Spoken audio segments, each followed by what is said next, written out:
Hey, I'm back with another great episode of Finding Your Summit, all about people overcoming adversity and finding their way. And this week was extra special for me because I got to interview my old next-door neighbor when I was living in Seattle, Bill Valenti. And Bill is just such a fascinating savant of a person. He's done so many different things. He studied in Asia. He knows about 6 different dialects of the Chinese language. As I said, he lived in Seoul, Korea. He lived in Japan. He lived in Hong Kong. He used to bank in Mongolia. I mean, he's doing all these crazy things. And then he finally ends up as my next door neighbor. He plays the piano. He plays all these different crazy instruments. He ends up being one of the co-founders of the technology that we all use our text phones with today. Imagine that. So he had a very successful exit. He had actually 3 companies that were acquired by somebody big. And then ultimately he had a game changer, a life changer. He found out he had cancer. And so he decided to completely regroup in terms of what he was doing in life. They moved down to Bend, Oregon. And then he just started playing music. And you know what? This guy is pretty darn good. I mean, he plays all these different instruments, from the piano to the banjo to the guitar, and he actually sings on this pod. So just so fascinating to get caught up with Bill. He's such a interesting guy, and he actually sent me a scarf called a kata, and apparently it's supposed to give people good luck and good fortune in their path. And certainly my path is going down in January 2019 to climb Vinson. And that's going to be extraordinary in Antarctica. And the thing that's cool about that, too, is that on this particular venture, I bought this technology through Garmin that will allow people to follow my journey. So I'll fill people in more on that at the time when I get the whole thing hooked up and figured out. So you can do that. And then always remember, you can find out any other information on me at www.markpattisonnfl.com. Public speaking, e-learning course coming out. I got a book in the works, all kinds of stuff. So super fun. And of course, my climbing journey. And as always, we are sponsored by violetsareblue.skincare.com. Cynthia Besteman, she rocks. Okay, so let's go talk to Bill. Here we go.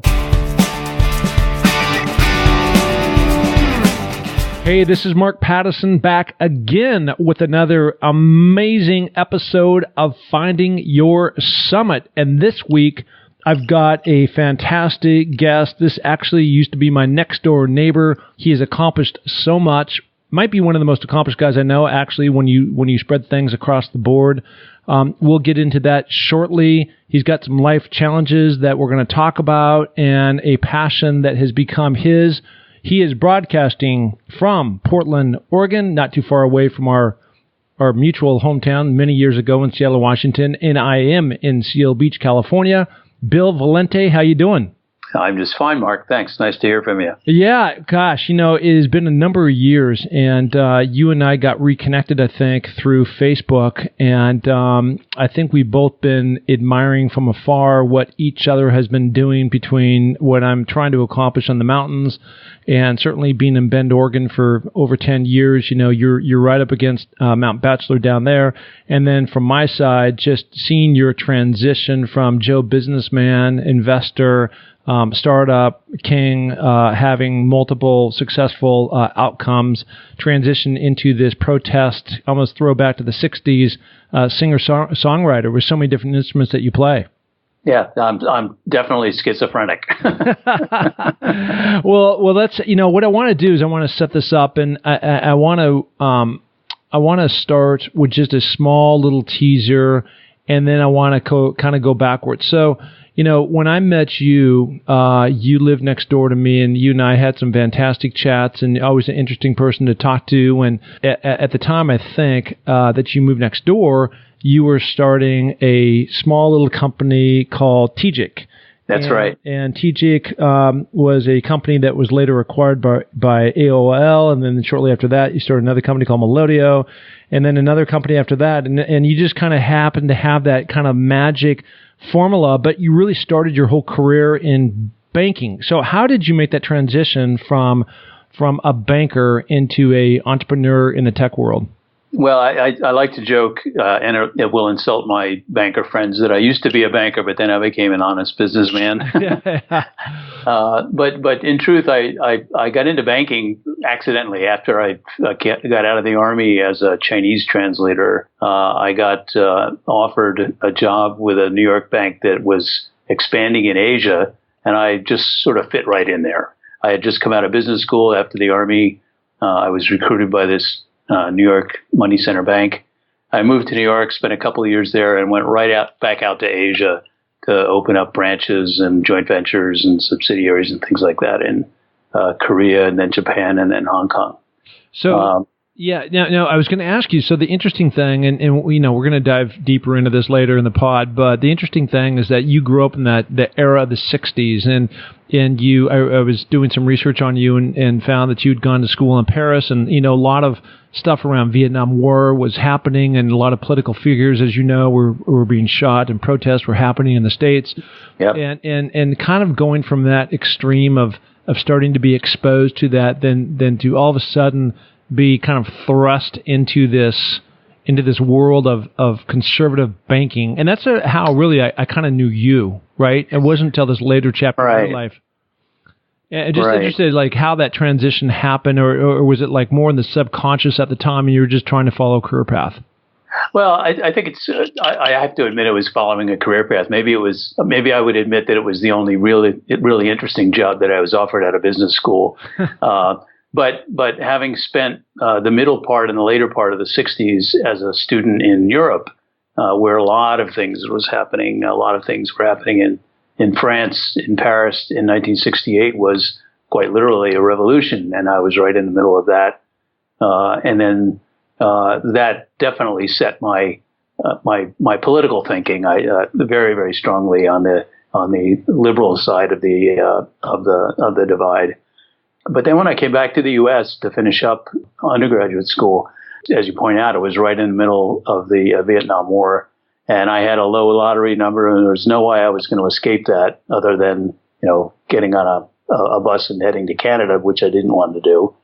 So I decided to make a silk purse out of a sow's ear. I did get drafted, but I enlisted so that I could have a better chance of doing something really interesting in the Army, and that was to go to the language school in Monterey and learn Chinese, because they were desperate for Chinese translators at the time, because the Chinese were supporting the North Vietnamese and the Viet Cong in the war, and there was an urgent need for people to sort of act as an intelligence analyst on that side of the equation. And I love studying languages. To me, it's like a pig in you-know-what to study foreign languages. So I really picked a very, very fruitful path, and I enjoyed it a lot. I spent 4 years in the Army, and it was the best 4 years I invested in my early adulthood.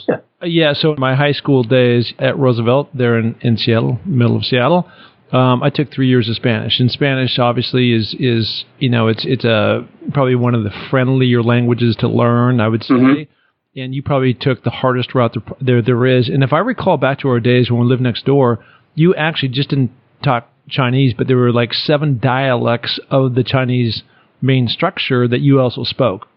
Well, certainly the written Chinese is the common denominator for all the dialects, but I could fake a little bit of Cantonese and some Fukienese and things like that, but mainly I learned sort of classic northern Beijing style Mandarin, and that was the language used by the Chinese military.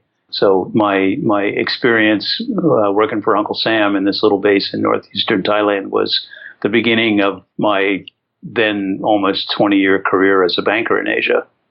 So what was that like in, spending 18 months on the Thai-Laos border in this role of, I guess, Chinese interpreter? Yeah, it was the best experience I had so far. And at that point in my life, it was a tiny little base, just a few hundred people. They were all linguists and translators, Russian, Korean, Chinese, Vietnamese, Lao, Cambodian. So it was a really interesting mix of people. And we were all focused on this one gigantic problem of trying to intercept all the communications we could going on between friendlies and enemies. And it was just really, really exciting to be part of that. We weren't at any physical risk, really, because we weren't in the combat zone. But to be on the fringes of it, looking for clues as to what was going on or what was likely to go on, that was pretty exciting for a 21-year-old kid. I can't even imagine what that would be like. I mean, the beauty, though, out of all that you were not anchored in Vietnam with bullets flying over and bombs being dropped on your head and guys popping out of tunnels, underground. And, it sounded like a much more safe structure. At the same time, absolutely fascinating from the standpoint of really taking in one language and interpreting back to the English language to provide intelligence to our side. So, I mean, I can't imagine. So, the 1975, then you go off and you're out of the military service, and now you're off to Wall Street. So, again, just talking about two extremes right there. I mean, what was that like? Were you back in New York? I assume you were. Yes. Started out, got an apartment in Brooklyn, took the RR train, subway to Wall Street. Started working as a young management trainee in a Wall Street money center bank called Chemical Bank, which is an odd name for a bank, but it's an old New York City bank that's now, I think, with all the mergers and acquisitions, I think it's part of what's called J.P. Morgan Chase. But anyway, I was hired into the Asia division of the bank with the express purpose of sort of training me to send me back out to Asia to open up branches, which was, it was the beginning of the so-called Pacific Century in the late 70s, early 80s. And everybody and his brother was opening up branches and representative offices all over Asia. And so that was basically what I was being trained for. And having gotten my taste of Asia and my interest in the culture and the language from Uncle Sam, my service in the Army, it was just a natural fit for me to go back out there and spend the next 20 years of my career doing that. What is that like to be an expat living overseas, wherever you might be, right? Knowing that back in the U.S., you have all the conveniences of life and things are going on. You've got family, everything else like that. What is that like? Yeah, I took to it like a duck to water, and some people that I came across from other banks or even within my own bank were obviously not suited to that lifestyle. But it was also the heyday of expatriate life in Asia for American bankers, European businessmen, and American businessmen. So we had all the perks that you could think of added on to sort of a normal living in an apartment in Seoul or an apartment in Hong Kong or a house in Tokyo.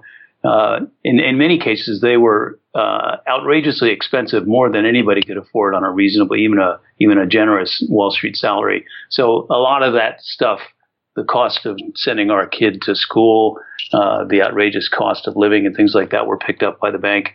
So there was a very, I would have to say it was a very comfortable lifestyle if you were prepared to put up with the inconveniences of living 10,000 miles away from your home base. And we just loved it. We thrived on it. So some of the places, the stops that you made, 7 years in Korea, 5 years in Japan, and 5 years in Hong Kong, which I've been to many, many times. Going back to Korea, what was that like? Obviously we've still got issues with North Korea. Hopefully they are subsiding. But when you got right up to that border, I don't imagine you went over and you're throwing eggs over the wall or anything. But it was the intensity in 1978 the same way it is today? Yeah.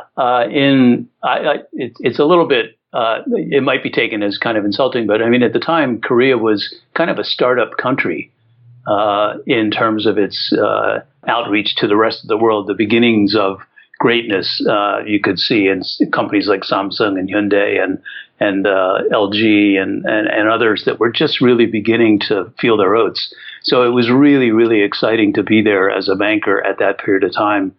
Because what we were doing was financing the early stage growth of these now monumental, gigantic global companies, and it was pretty heady stuff. But at the same time, we were 35 or 40 miles from the DMZ, which I visited many times, taking guests who were visiting Korea who wanted to go up there and see what it was like. And we would get from time to time propaganda leaflets dropping down into our garden in our house in Seoul that were from balloons sent over by North Korea. And it was, North Korean propaganda.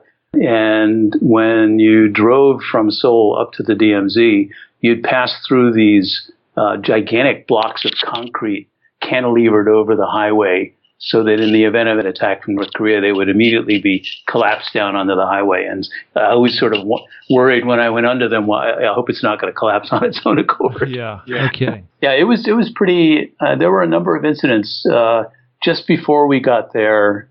I think it was actually 1977. There was an American soldier hacked to death by North Koreans with an axe inside the DMZ in Panmunjom.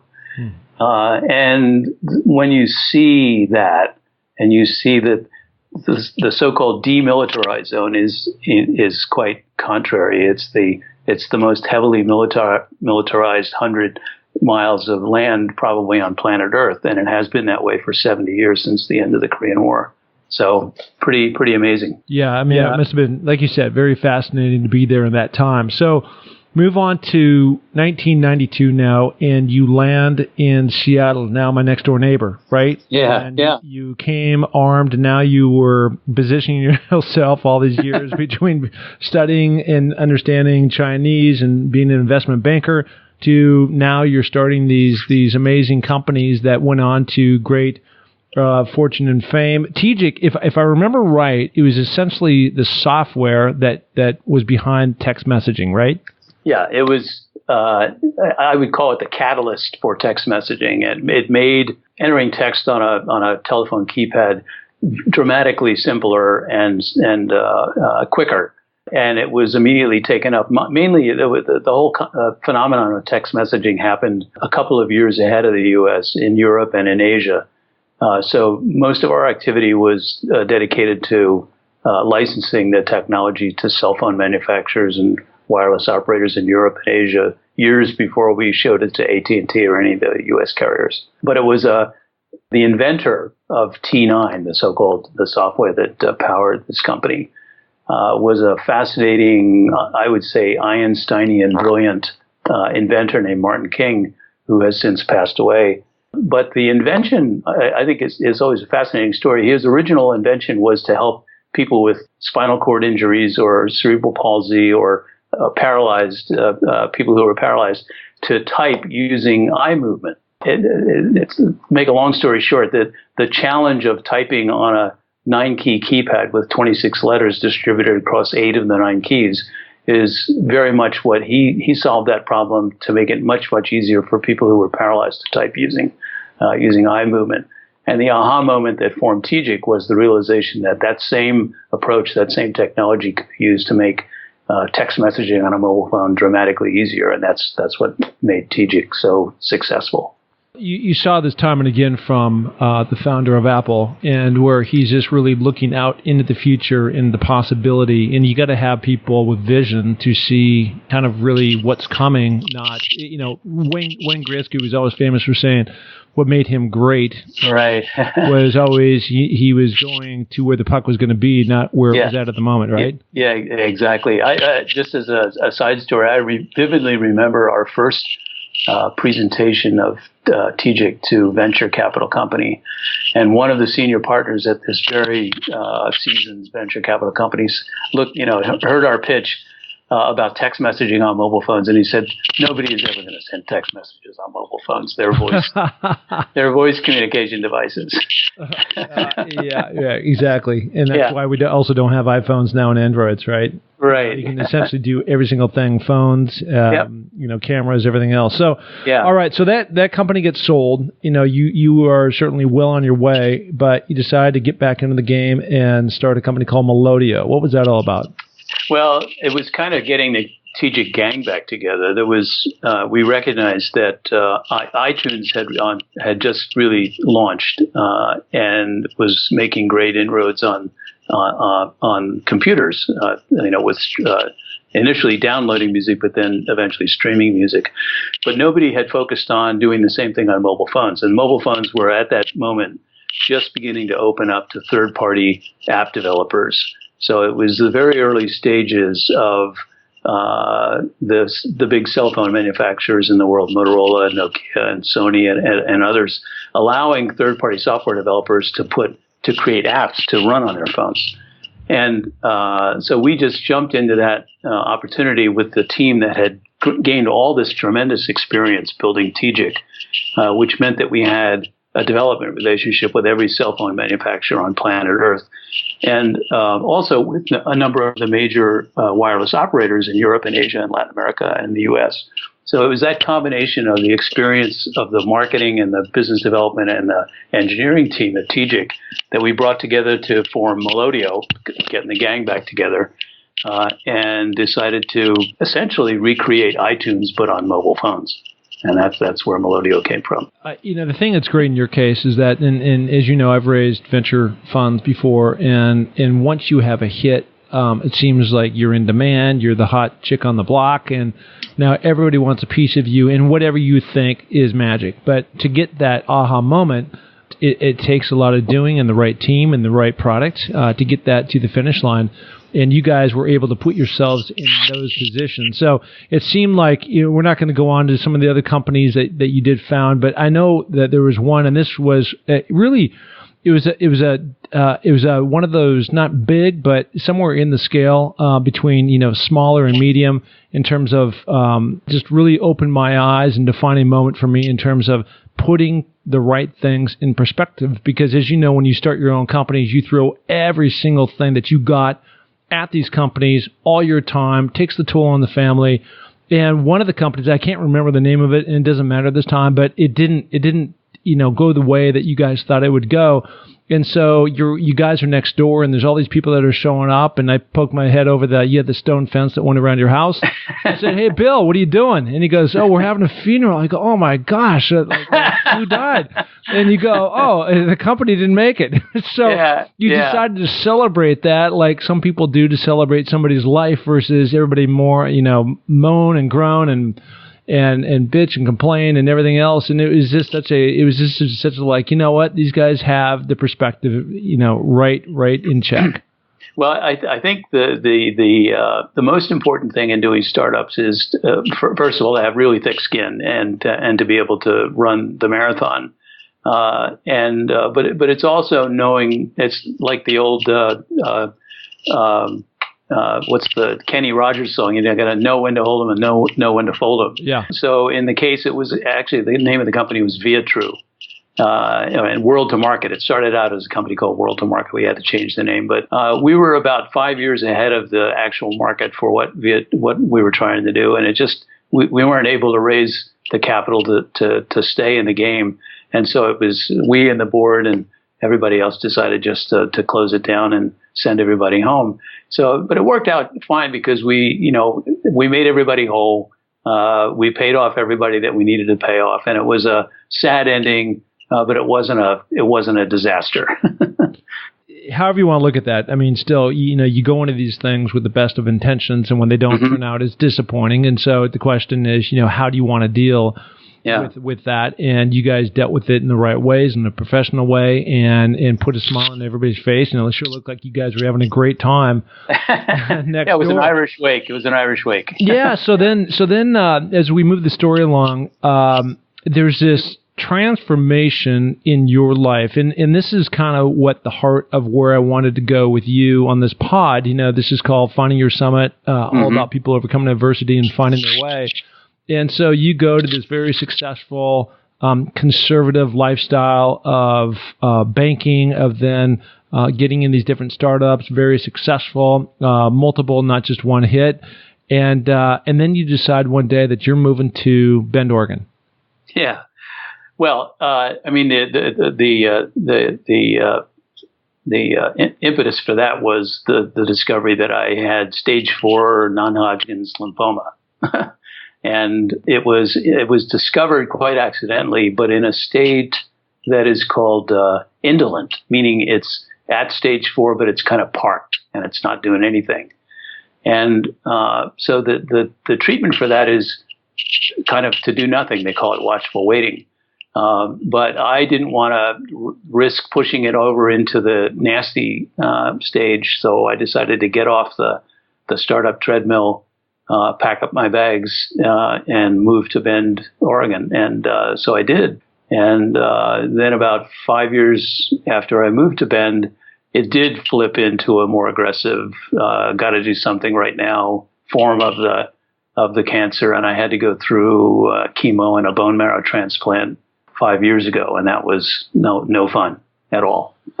Yeah. So if I got this right, it's been in remission and recently returned, correct? Yeah. Returned about 7 months ago. I just went through another 6 months of chemo that knocked it back.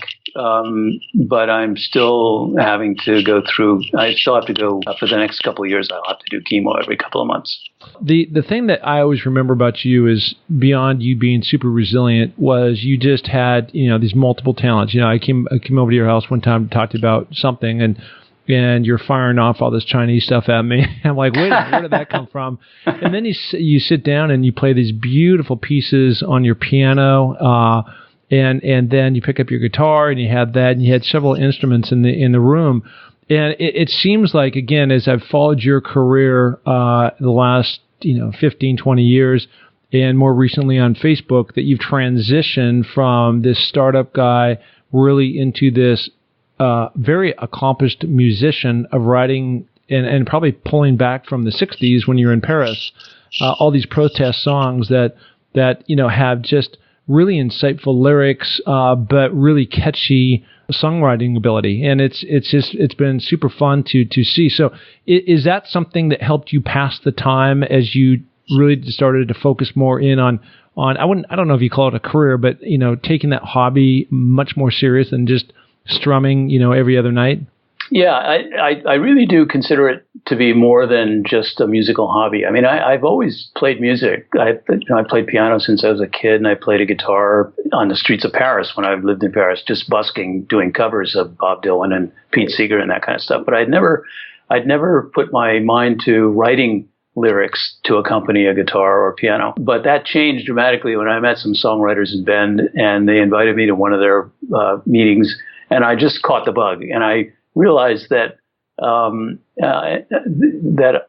this is pretty much at the time when I was starting to actively write on blogs, my strong opinions about this or that.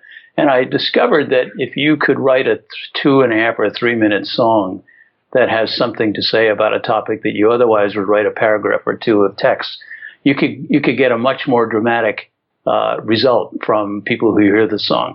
And it turned out to be absolutely true. I mean, I found that I could take, for example, the uprising in Tahrir Square in Cairo about 6-7 years ago.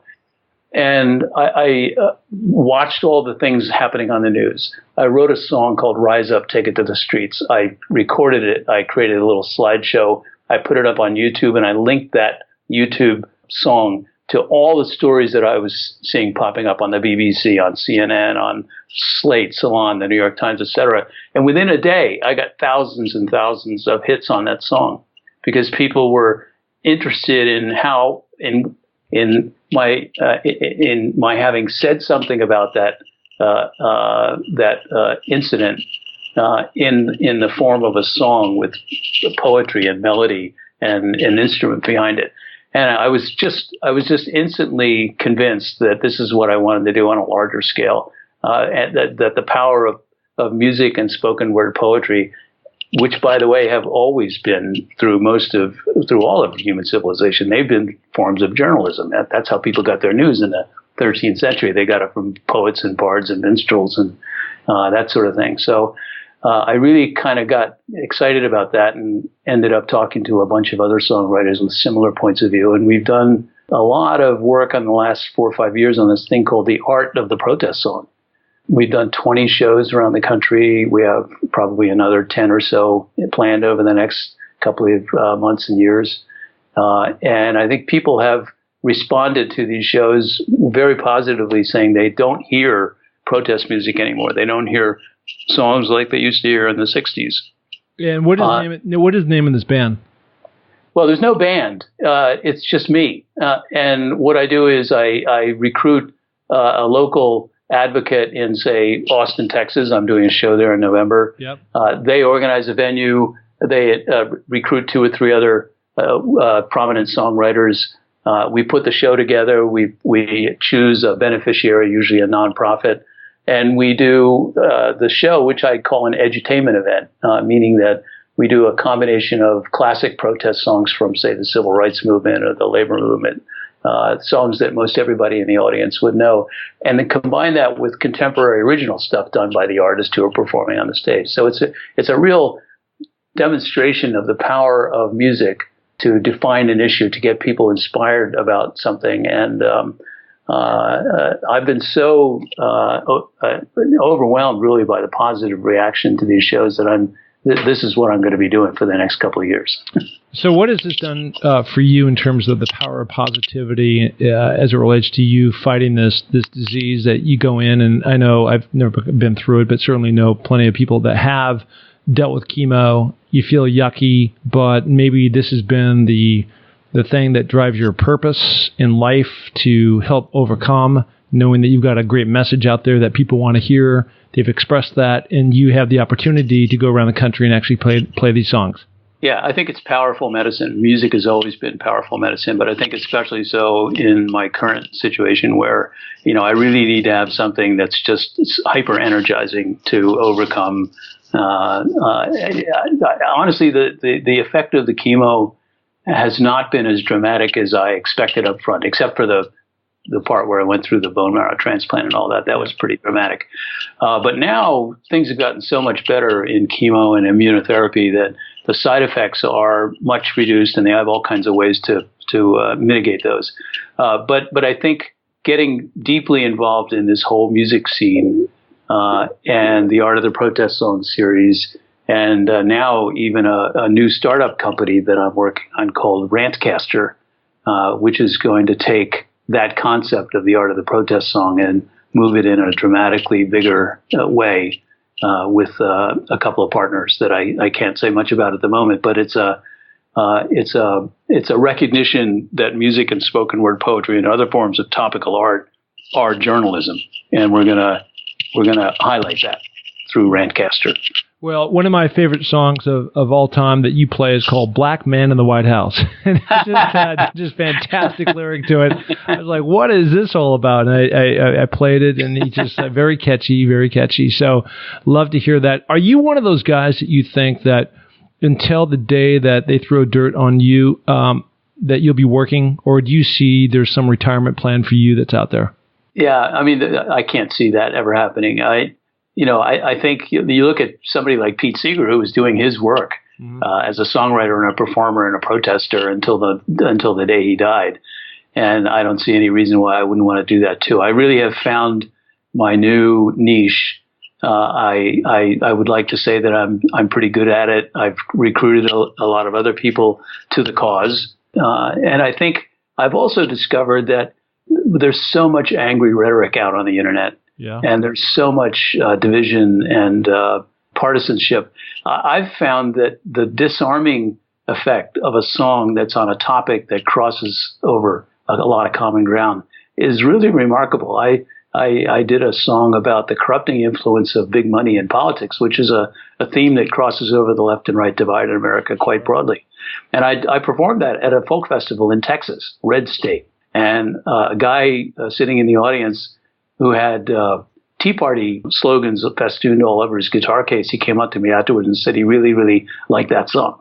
So, yeah, music is a mighty force. I think. That's kind of feedback that you want. My grandfather was the same way, and he just was. He had his hand in a lot of different pots, very entrepreneurial, and he pretty much went the distance and died doing the thing that he loved. He was involved in thoroughbred race horsing, and he had fallen up in a track up in Vancouver, BC. But the point of it is that rather than check out at, the retired, the mandated 65, he just kept going and going and going. Yeah. And, it was just so great. His body, mind, soul, everything was just in check. And he just felt alive. My mom's like that. She's still teaching kindergarten at 82 years old. It's just great to see. And I just don't believe that there has to be a mandatory age. And certainly what I'm doing now, climbing mountains around the world and just putting myself out there in a lot of different ways. I mean, it's endless on the amount of things that I can do, or maybe I should say it the other way, that I haven't done, that provide the opportunity to keep going as long as I can possibly do it. Well, I am so impressed by the things you've done with your 5 out of 7 behind you. And I'm really thrilled that you're going to be carrying that nice little blue silk kata from Mongolia that I sent off to you last week. Yeah, so I want to ask you about that. So to the fan base that's listening to this pod right now, so you and I had a few exchanges. You'd seen that I'd come off of Denali successfully, and you said, "Hey, Mark, it would mean a lot to me if I sent you this kata." I'm probably saying it wrong. Scarf. Yep, that's right. Correct. Yep. And I said, "Hey, I would love to, honor you in any way I possibly could. And what is it?" And then your response was, and you sent it to me. I have it in my place in Sun Valley. We'll take it to Vincent Massif January 6th to take it up there, and then of course on to Everest in 2020. Right. But can you give some detail behind what this scarf is all about? Yeah, in my Asian experience, one of the most interesting jobs I had was as a financial advisor in Mongolia when they opened up their doors after 70 years of being shut up tight as a Soviet client state. So I made 15 trips to Mongolia between 1989 and 1994. Did a lot of work on helping them with foreign investment and joint ventures and things like that. Being one of the first American banker to go into Mongolia, maybe ever.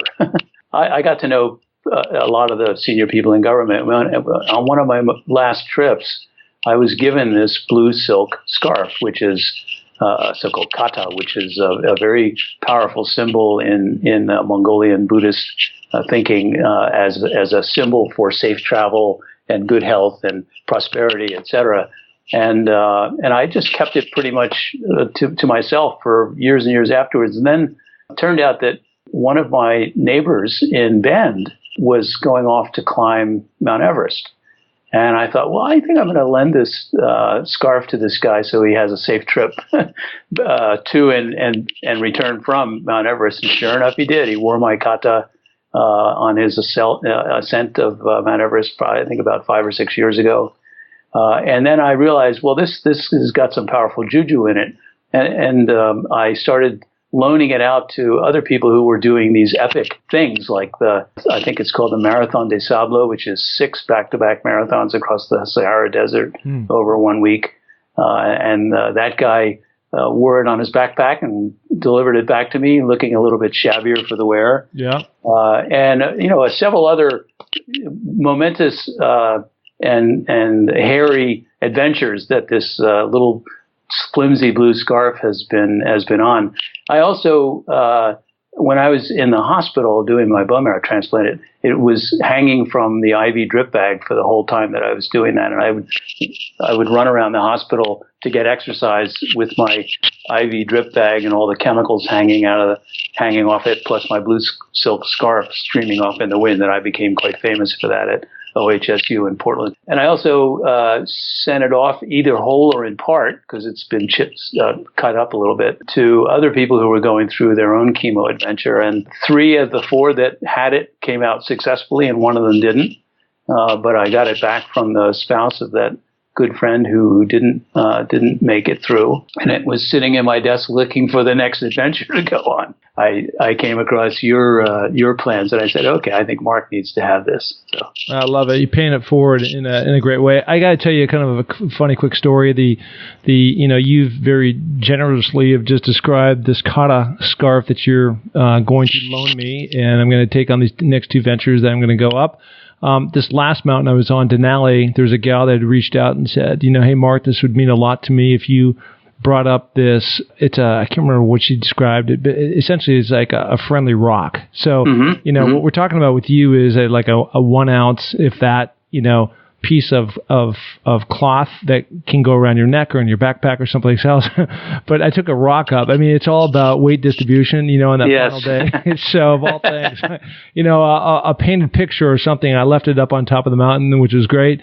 Certainly, brought that thing up there, and it kind of brought a smile to my face when she had sent it as a care package and it arrived. Like, okay. No, hey, listen, I really appreciate that you have thought of me in that way, and it's got some tradition, and I can pass those stories on to others when they ask me about it on these different expeditions. There's always, as you can imagine, you're in your tent. It gets very cold and very frigid, and weather can change on a dime.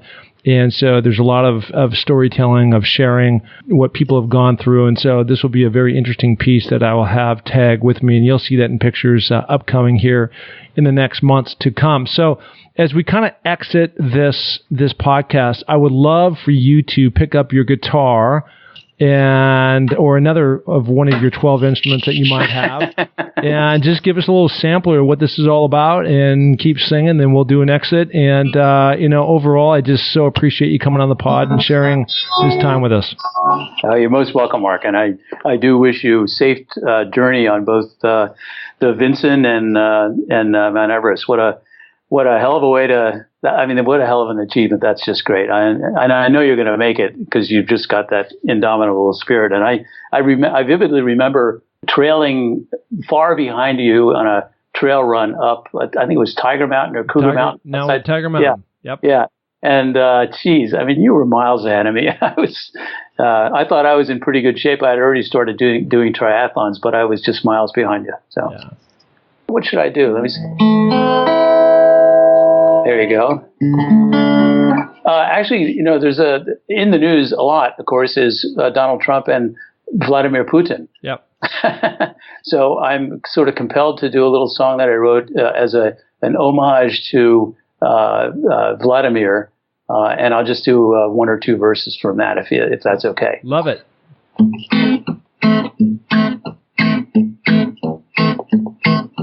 Vladimir is sulking. He's looking pretty sad. His enemies are plotting from Minsk to Leningrad. By the way, I'm doing this in Russian, but you can get I got it. Chechens making mischief. Journalists enrage. A story torn from Kafka. How we love to turn the page. Now Vladimir is scheming, he's turning all the wheels. Oligarchs and businessmen all cutting Kremlin deals. They're ripping off the country and buying mega yachts. Babushka swilling vodka while the whole damn country rots. He's bringing back the gulags like Stalin's glory days and disappearing dissidents in Lubyanka's maze, purging all the journalists and jailing girly bands. He's Kremlin's evil impresario. Vladimir is Putin on a show. I love that. I did climb the highest mountain in Europe, which happens to be located down in the Caucasus Mountains in Russia. Elbrus. Yep. Yeah. And Mount Elbrus. And I spent a week or so in Leningrad. And I went into a old nickel and dime store to buy deodorant or toothpaste. And they had an old lady sitting behind the counter. And normally that'd be reserved for you where you do the cashier. Upon your checkout, and they insisted that I have a shot of a vodka. So I appreciate your song. That's great. Listen, hey Bill, it's been a joy, a treat, and an honor to have you on the pod. You've accomplished so much, and I just love your mantra about not giving up, continuing to get through all this adversity that you've gone through, and living life to the fullest. Yeah, well, what other way is there to do it, right? No, it's the right way. All right, buddy, listen, take care and just keep writing, okay? All right, thanks a lot, and good, safe travel, Mark. I look forward to hearing about your adventures. Thank you so much.